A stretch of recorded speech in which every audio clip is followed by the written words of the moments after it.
Fala galera vascaína, muita notícia do Vascão aqui no canal. Vamos trazer aí o provável time do Vasco que vai entrar em campo nesse jogo importantíssimo que o Vasco tem contra o Fortaleza. Também nesse vídeo vamos trazer aí o Jorge Salgado, que participou do canal aí Futebolaço Podcast, que colocou o presidente na parede e ele diz ser o melhor presidente da história do Vasco. É isso mesmo. Vasco ali que deve 800 mil reais pela compra de Léo. O torcedor vascaíno vai saber todas as informações. Vamos trazer novidades também sobre um jogador que pode estar pintando no Vasco como primeiro reforço para a temporada de 2024. O jogador é uruguaio, galera. Grande contratação que o Vasco pode fazer na próxima temporada. Essas e outras informações você vai encontrar no vídeo de hoje. Porém, eu conto com a sua moral para você acompanhar esse vídeo até o final, que está recheado das últimas notícias atualizadas do Vascão da Gama. Antes, eu, claro, conto com a sua moral. Você que está passando aqui é vascaíno, com certeza vai dar aquela moral. Até porque não custa nada para você ir do outro lado apertar esse botão aqui escrito inscreva-se e ajudar o nosso canal aqui na humildade a crescer aqui no YouTube. Valeu? Conto com a sua ajuda, tenho certeza que você vai me ajudar. E deixe seu joinha. Sem mais enrolação, vou trazer as principais notícias do Vasco de hoje, né, galera? Amanhã, vamos matar a saudade aí. Finalmente o Vasco vai entrar em campo às 9h30 contra o Fortaleza, num jogo quente aí em São Januário, que vai estar fervendo, mais uma vez lotado, vai empurrar o Vasco ali para essa vitória importantíssima. O Vasco tem que vencer esse jogo contra o Fortaleza para conseguir ali, quem sabe, sair dessa zona de rebaixamento, né, galera? Eu vou trazer agora para você o provável time do Vasco que vai entrar em campo para essa partida decisiva contra o Fortaleza. A provável escalação do time do Vasco saiu aí no GE, né, galera? Vem com o goleiro Léo Jardim, o lateral Paulo Henrique aí na lateral direita, que é muito contestado, né? Tanto Puma Rodrigues, tanto Paulo Henrique, né, galera? Que também não é um bom jogador. Maico deve ir para a zaga aí. Léo, Lucas Piton, Zé Gabriel, Prachetes, Marlon Gomes, Payet, né? Que vai vir aí como titular, Gabriel Peck e o nosso artilheiro Verratti, galera. Esse é o provável time do Vasco que vai entrar em campo. O Vasco precisando ali, né? Contestavelmente desses 3 pontos.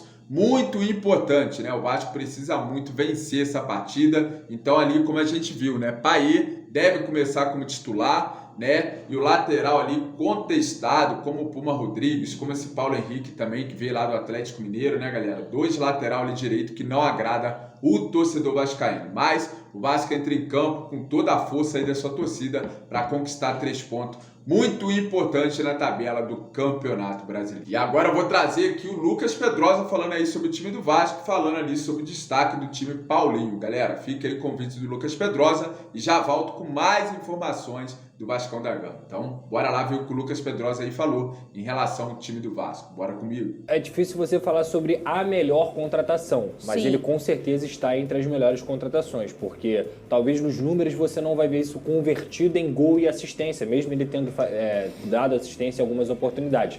Mas ele é um cara que corre o tempo inteiro, que ele consegue fazer essa função do box to box, que é o de área a área, muito facilmente. O Paulinho tem muita qualidade técnica, ele dribla, ele desarma, ele corre. Ele é um cara realmente que o Vasco da Gama foi muito bem em buscar esse cara na Arábia. Ele inclusive era rival do Ramon Dias lá na Arábia e o Ramon Dias tem utilizado ele de forma magistral. O Paulinho, quando joga bem, o Vasco joga bem. Quando o Paulinho não tá tão bem, o Vasco tem dificuldade para criação. Então hoje ele é um cara, inclusive, que não tem substituto dentro desse elenco do Vasco da Gama. E aí, como fica ele fora contra o Fortaleza? Aí você pode testar algumas opções. Você pode jogar com o Zé Gabriel, com o Jair, Marlon, o Prachedes e o Payet. Marlon, por exemplo, Rossi e Verratti. Pode ser o Marlon também, que é um cara que tem crescido com o Ramon Dias.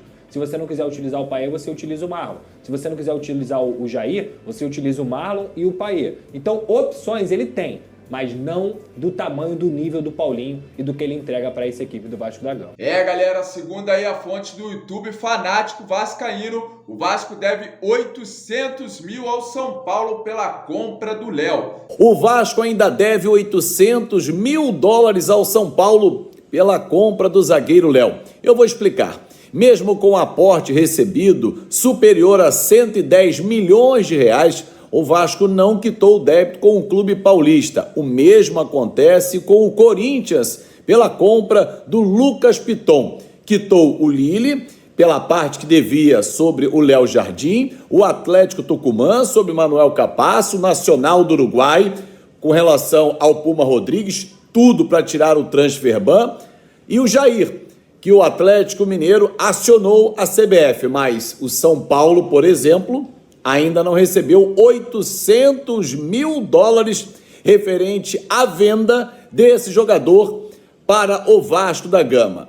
Será que vai quitar até o fim do ano ou pode correr algum risco de punição na CBF? E aí? Então, cadê o dinheiro da 777? Cadê os 120 e poucos milhões que foram depositados na conta do Vasco? Já era para ter pagado todos os clubes que o Vasco tá devendo, né, galera? É brincadeira, a gente não sabe o que acontece dentro do nosso clube, né? Por isso que a gente fala, eleição do Vasco, é muito importante o presidente que entrar para colocar aí tudo a pratos limpos para o torcedor vascaíno, né, galera? Agora eu vou trazer aqui o presidente Jorge Salgado, que participou aí de podcast, né, do Futebolaço, lá do famoso canal Dieguinho, né, galera? E o Jorge Salgado, vou trazer uma parte, vou trazer outra. Primeiro, né, ele estava ali falando em relação, né, que o torcedor critica ele, chama ele de pior presidente da história do Vasco. Eu assino embaixo, né, que eu também acho que o Jorge Salgado é o principal responsável pelo Vasco aí, né, ter sido rebaixado, o Vasco ter sido vendido para essa empresa,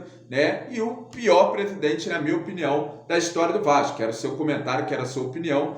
O que você acha aí sobre o Jorge Salgado? Se é o pior presidente da história do Vasco, se teve pior, deixe o seu comentário, use o espaço do nosso comentário para deixar a sua opinião. E vou trazer aqui a parte que ele disse aí, né, em relação que ele é o melhor presidente da história do Vasco. Bora lá. É injusto, eu acho absolutamente injusto.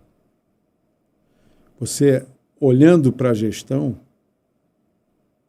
você dizer, pô, esse cara foi o pior presidente da história do Vasco. Eu acho uma injustiça muito grande carregar isso.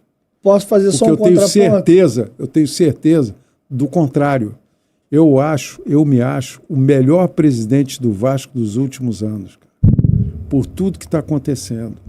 O resultado, ele vai vir de uma forma avalaçadora, cara. E agora, galera, claro, todos os créditos aí para o canal lá do Dieguinho de Futebolaço, que eu vou colocar aqui, né, a segunda parte, aonde o Dieguinho colocou ele na parede perguntando sobre 70 milhões que ele prometeu para o Vasco, sobre muita coisa que ele tinha prometido para o Vasco, e ele respondeu, né, em relação a essas propostas que ele fez, que nada ele cumpriu dentro do nosso clube. Bora lá ver o que o Jorge Salgado, né, falou em relação ao tal investimento que ele não colocou dentro do nosso clube. Bora lá acompanhar, galera. Deixa eu te fazer o contraponto da galera aqui. Eu acho que a opinião é pessoal, intransferível, e cada um tem o direito de ter a sua. O senhor afirmou que você acha que você é o melhor presidente do Vasco e tem uma galera que acha que é o pior. Deixa eu só fazer, na verdade, dois contrapontos, presidente. O primeiro contraponto que eu tenho para fazer é o seguinte. Eu concordo que sem dinheiro você não faz nada na vida. Não é contratar jogador, você não faz nada em lugar nenhum. Só tem dois detalhes aqui que o torcedor, com razão, ele fica chateado. Porque o que acontece quase que de forma unânime nas eleições, antes de assumir, todo mundo promete rios e fundos pro torcedor. Inclusive, tem um trecho da sua campanha, né, onde o Osório tá no palanque, o Osório não atua, é político, fala bem que só... aquele ali vende até fezes em sacara, desculpa o termo aí. O Osório tem uma lábia que é coisa de doido. O Osório, inclusive, seria um bom vendedor na loja do meu pai lá no Ceasa. Mas vamos lá. O que irrita demais o torcedor, Osório, o Salgado? Porque ali o Osório prometeu que, a partir de hoje, o Vasco tem um presidente que abre as portas em qualquer lugar do mundo.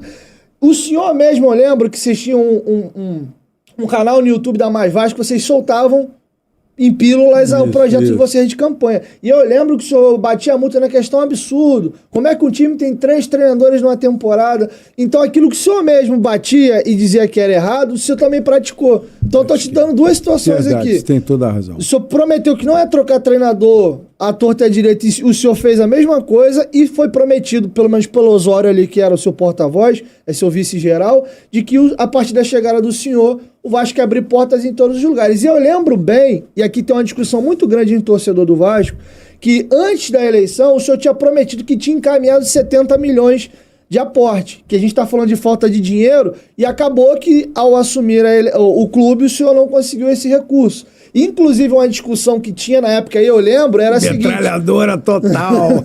Então, uma discussão que eu via muito entre a galera era a seguinte: primeiro, a discussão aqui não é quem mente sobre mais ou menos, tá todo mundo mentindo, porque a galera dizia que o Levin mentia com 5 bilhões, aí falou, quem é pior, quem mente com 5 bilhões ou quem mente com 70 milhões e não consegue botar pra dentro?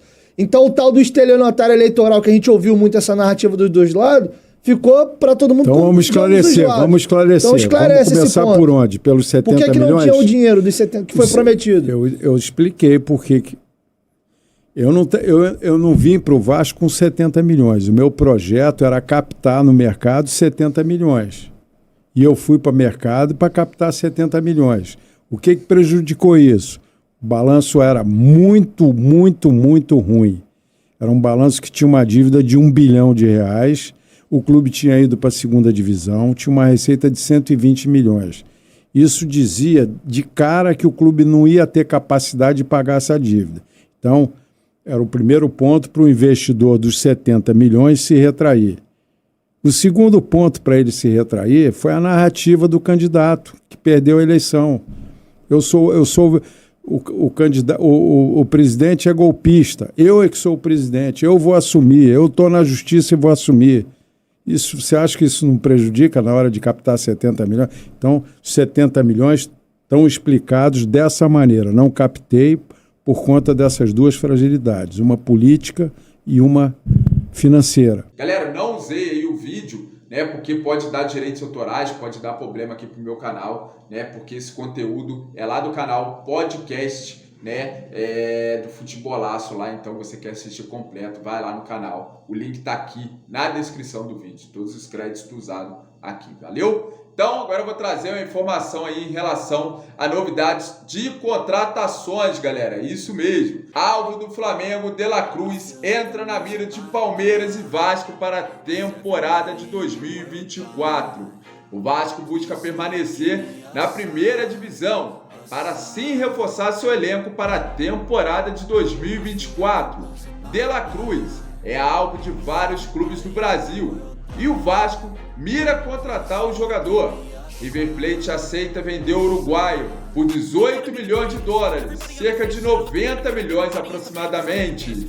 Palmeiras, no entanto, afirmou que pretende pagar no máximo 12 milhões de dólares, cerca de 60 milhões pelo jogador. Já o Flamengo realizou uma oferta de 15 milhões de euros para o River Plate, 79 milhões de reais, na janela de transferência do meio do ano, mas a equipe argentina decidiu não negociar o atleta com o Flamengo. E agora o Vasco parece sim entrar na briga também, né? Até porque é uma expectativa muito grande do torcedor vascaíno, né? De ter grandes reforços aí para a temporada de 2024. E De La Cruz seria um grande nome, seria um grande reforço ali para o Vasco, né? Um jogador de destaque aí, uruguaio, né? Joga muito aí com a camisa do River Plate e poderia sim chegar para ser um grande reforço do Vasco para a temporada de 2024. Use o espaço do nosso comentário para deixar sua opinião. O que você acha aí da contratação do meia uruguaio De La Cruz? Cairia bem nesse time do Vasco para jogar ali do lado do Payet? Deixa aí sua opinião. O seu comentário aqui no vídeo é muito importante para o nosso canal. Beleza, galera? Cheguei ao final de mais um vídeo aqui no canal. Agradecendo você, torcedor vascaíno, por ter me acompanhado até o final desse vídeo. Na humildade, só tem que agradecer você. Compartilhe esse vídeo nas suas redes sociais, seu grupo do WhatsApp, Facebook, para o torcedor vascaíno ficar por dentro de todas as últimas notícias atualizadas do Vascão. Valeu, galera? Fique com Deus e até o próximo vídeo aqui do canal Vascão, os Gigantes do Rio. Tamo junto, até o próximo vídeo.